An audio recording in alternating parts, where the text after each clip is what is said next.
comes to the part in the program where actually it's time for our keynote address. So our keynote speaker here today is Dr.NanaOsei-Kofi. Dr. NanaOsei-Kofi is an assistant professor and coordinator of social justice studies in the Department of Educational Leadership and Policy Studies. Nana's work focuses on critical education, transnational feminist thought, political economy of higher education, and arts-based educational research.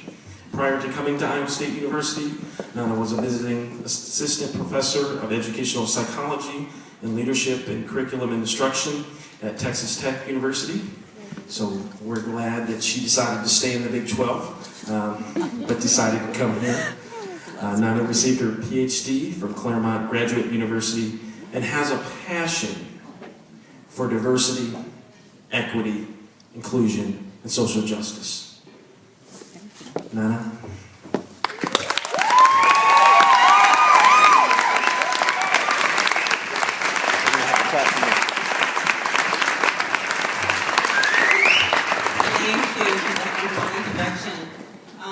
It's wonderful to see so many colleagues here from the College of Human Sciences and ELP. So thank you for being here, representing. Woo woo! Yes. All right. Can you hear me all right? All right. Actually, what I want to do is I want to start by thanking the Planning Committee for the clip that they chose to show. I think that what you will find that I have to say in the next 15 minutes really ties in nicely to that, so I very much appreciate that choice for you to hear. We're here today to honor the memory of Dr. Martin Luther King Jr., who gave his life to the struggle for social justice. He gave his life because he recognized that to fight for justice means to take a stand. It means organizing, educating, agitating. It means speaking out against injustice. And sometimes this means paying with your life. In his first speech against the war in Vietnam, a year before his assassination, Dr. King left no doubt about the need to take a stand, saying that I've chosen to preach about the war in Vietnam today because I agree with Dante, that the hottest places in hell are reserved for those who in a period of moral crisis maintain their neutrality. There comes a time when silence is betrayal. So I'm here today to speak out. I'm here to speak out against the sanitizing of Dr. King's memory that is all too common during this time of the year, when conservatives and liberals alike do violence to Dr. King's radical analysis of American society by co-opting it, taking his words out of context, commodifying his memory, and most of all, ignoring that within his analysis which is most uncomfortable for us to engage as a nation. As Dr. King is remembered as what journalism professor Robert Jensen described as an all-purpose icon of racial harmony, we suffer racial, political, and economic amnesia, conveniently forgetting that King was viewed by the establishment as a troublemaker throughout his career. When King first started to become known, he was viewed by many in the establishment as self-promoting and as opportunistic in ways that were seen as detrimental to black-white relations. Eventually, although criticism did not disappear, he would come to be seen as the safe racial justice activist when contrasted with Malcolm X. In fact, Time magazine even named him Person of the Year in 1964. This would change, however, a few years later when King began to make connections between racism, poverty, militarism, and imperialism. Following his Beyond Vietnam speech, Time magazine called what he had to say slander that sounded like a script for Radio Hanoi. New York Times described his speech as wasteful and self-defeating, and the Washington Post suggested that he had lost all respect. And this was just the tip of the iceberg. To not have an awareness of this reality distorts not only Dr. King's memory, but it also distorts what it means and what it takes to do work for social and economic justice. We cannot forget, as King wrote in Letter from a Birmingham Jail, that it is an historical fact that privileged groups seldom give up their privilege voluntarily. That's right. We know through painful experience that freedom is never voluntarily given by the oppressor, It must be demanded by the oppressed. It is for these reasons that history is so important. It is why, among other things, in institutions such as this one, we must support a strong, vibrant, and truly diverse humanities department. Because as the historian and civil rights activist Howard Zinn reminds us, if we don't know history, it is as though we were born yesterday. And to be clear, I'm not talking about African American history as something that is separate from American history. African American history is American history. It is all our history. And we can take guidance from King here as he made clear that anyone who lives inside the United States can never be considered an outsider anywhere within its bounds. To work toward change today, to work toward the realization of King's vision for the future, we must, in the words of the amazing, now 96-year-old philosopher activist Grace Lee Boggs, understand the old movement in order to build a new. That's right. To understand the old movement is to realize that in addition to the preacher who advocated nonviolence and who fought for racial justice, Dr. King was also an anti-war activist and an economic populist. King spoke out against the war in Vietnam. In what he called the second phase of the civil rights movement, King led the Poor People's Campaign, working for a bill of economic rights and fighting against what he saw as hostility against the poor. King described the first phase of the new movement as a struggle to end legal segregation and all the humiliation that came with it, and the second phase as a movement for genuine equality, dealing with hard economic and social issues. In this second phase, King made clear that to solve our problems as a society would require a radical redistribution of economic and political power, a radical restructuring of American society. In one of King's most quoted passages on these issues, what he said was that we must rapidly begin the shift from a thing-oriented society to a person-oriented society, when machines and computers, profit motives, and property rights are considered more important than people. The giant triplets of racism, materialism, and militarism are incapable of being conquered. When we practice a convenient ignorance toward the radical nature of King's analysis of American society, we lose an opportunity to see ourselves more clearly. This is not to say that there has not been progress, but a lot of work remains to be done to realize Dr. King's vision. To build the type of society that King called for, a society where everyone has a living wage, access to health care, free education, where no one goes to bed or wakes up hungry, where the economic system is a system where people are what is most important, we must see ourselves clearly. And in the words of King, we must walk on in the days ahead with an audacious faith in the future. So as we look at the movement, where it's been, where we're going, it's important to recognize that a movement is never just made up of one person. So as we remember Dr. King, I also want to remember and honor the many women of the movement who are often overlooked as we consider the legacy of the civil rights era. Yes, more and more of us may be familiar with people like Ella Baker and Fannie Lou Hamer, but there were so many more, like Della Sullins, who was a part of the Tuskegee Civic Association and who played a key role in integrating Macon, Georgia schools. She was also the first African-American faculty at Troy State University. And as late as 1999, she fought against Tuskegee schools for trying to modify the Brown v. Board decision. I also want to recognize Bayard Rustin, who was a man that was central to the civil rights movement and is most well known as the key organizer of the March on Washington for Jobs and Freedom. He was also instrumental in bringing Gandhi's philosophy of nonviolence to the movement.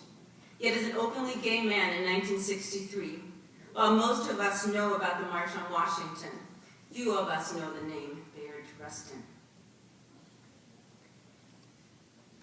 If we want to honor the memory of King, we must take his radical analysis seriously, because surely to not do so is only to pretend to honor him. To honor him, to honor his legacy, we must ask ourselves where we stand today as a nation. What is the work that we still have to do? Each year, United for a Fair Economy puts out a report that takes stock of where we're at the issues for which King gave his life. I want to share a couple of these figures with you. They're nothing to cheer about. But if we really want change, we have to know what it is that we're working to change and how we got there in the first place. Let me also say that while we must work to eliminate these disparities across race, the end goal of the work must be about a society where no one should have to live in poverty or be unable to get an education or to have access to health care. So currently, 9.5% of whites live in poverty. Meanwhile, over 25% of African Americans and Latinos live in poverty. And Indiana University just came out with a report about 2 days ago that shows that the fastest growing population, or the segment of the population that's moving into poverty, are working adults between the ages of 18 and 34. The median income of white families is $70,000 a year, while the median income of Black and Latino families is $40,000. The average family net worth of white families is $675,000, while the net worth of Blacks is $134,000, $185,000 for Latinos. When it comes to education, 33% of whites have bachelor's degree, 20% of Blacks, 11% of Latinos. And what is some of the most mind-shattering data in an area where I think we're seeing the birth of a new civil rights movement, mass incarceration.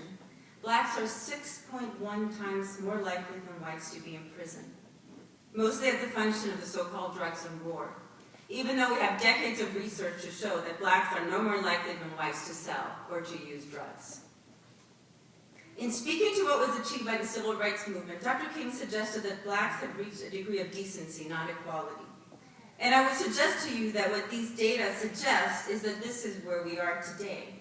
In fact, the black-white divide in terms of net wealth and of incarceration has worsened over the past 30 years. And the overall economic situation for Latinos has decreased since the 1980s. Geographer Ruth Wilson Gilmore's work shows that since 1980, there's been a 450% increase in the incarceration of Black men in America. And as a nation, our incarceration rate is 6 to 10 times higher than any other industrialized nations. Legal scholar Michelle Alexander, in her highly acclaimed book, The New Jim Crow, describes mass incarceration as creating a new caste system in America, as there are more African American men under some form of correctional control than were enslaved in 1850.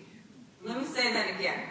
There are more African American men under some form of correctional control than were enslaved in 1850. What Michelle Alexander shows in her work is how young Black men are introduced to the prison system at a very young age, when they're imprisoned for minor offenses that occur with equal frequency in middle-class communities and on college campuses, but go unrecognized in these spaces.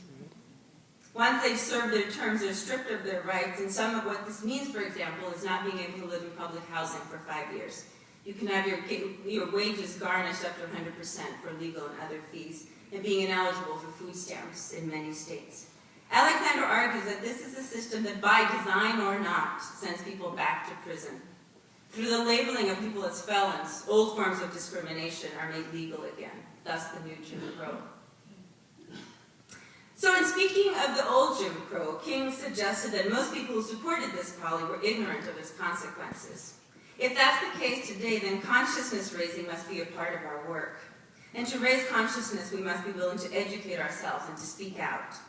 We should read King's speeches to stay connected to his memory and to his legacy. And in so doing, we must be willing to engage with the breadth of King's analysis.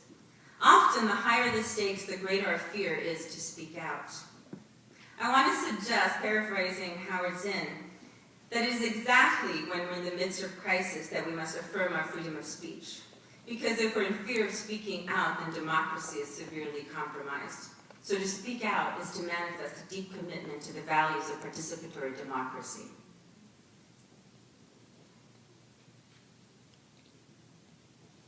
In a piece by Julianne Malveaux, she talks about King's legacy and where he would be today if he were alive.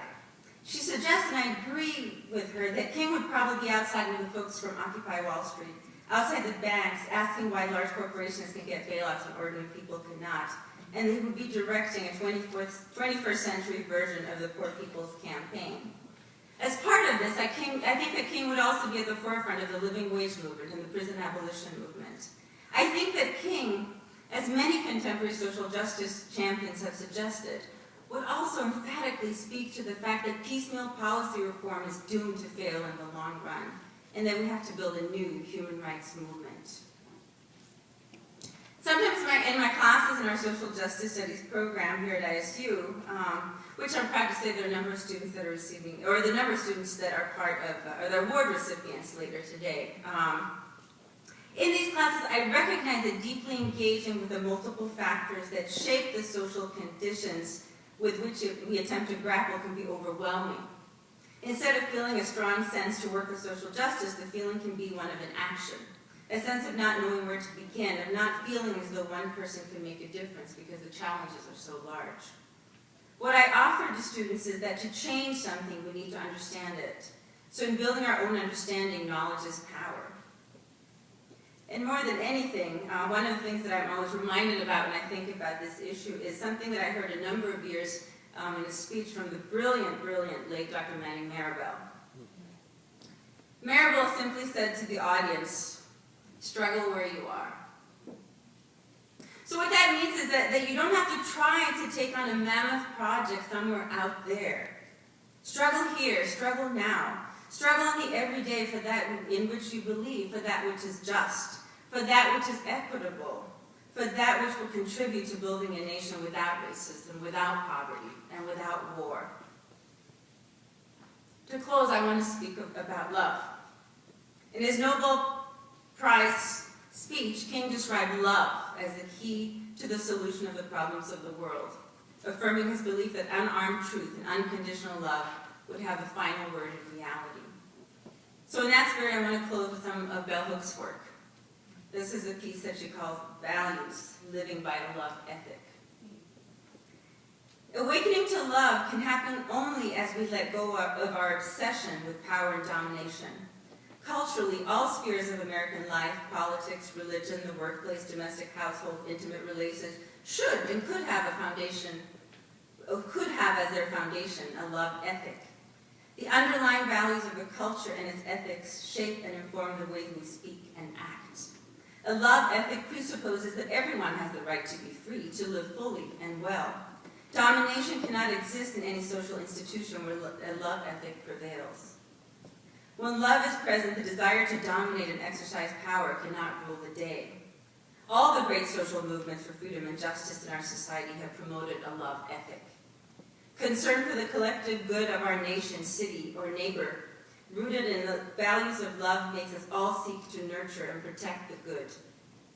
To live our lives based on the principles of a love ethic, showing care, respect, knowledge, integrity, and the will to cooperate, we must be courageous. So I ask you today, be courageous. Thank you.